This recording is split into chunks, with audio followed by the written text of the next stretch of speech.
Breaking news చూస్తున్న నేపాల్లో చిక్కుకున్న ఏపీ వాసులను స్వస్థలాలకు తీసుకొచ్చేందుకు మంత్రి నారా లోకేష్ చేసిన కృషి ఫలించింది. తొలి విడతగా 22 మందిని బీహార్ సరిహద్దులకు తరలిస్తున్నారు. నేపాల్లో మొత్తం 217 మంది తెలుగువారు చిక్కుకున్నట్లు అంచనా.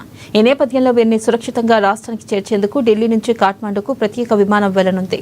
ప్రత్యేక విమానాల ద్వారా నేపాల్లో చిక్కుకున్న వారిని స్వదేశానికి తీసుకురానున్నారు.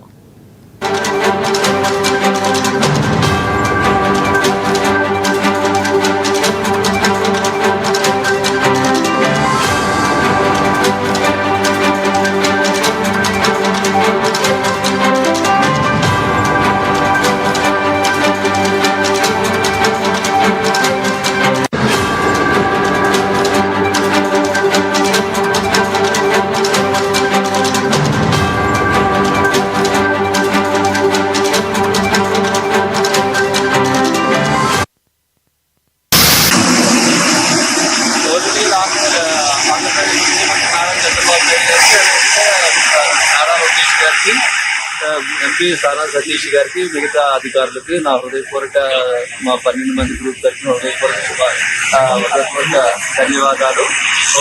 We are being evacuated today from the civil court and we will reach Lucknow to Hyderabad to Vijayawada. Thank you for all your cooperation.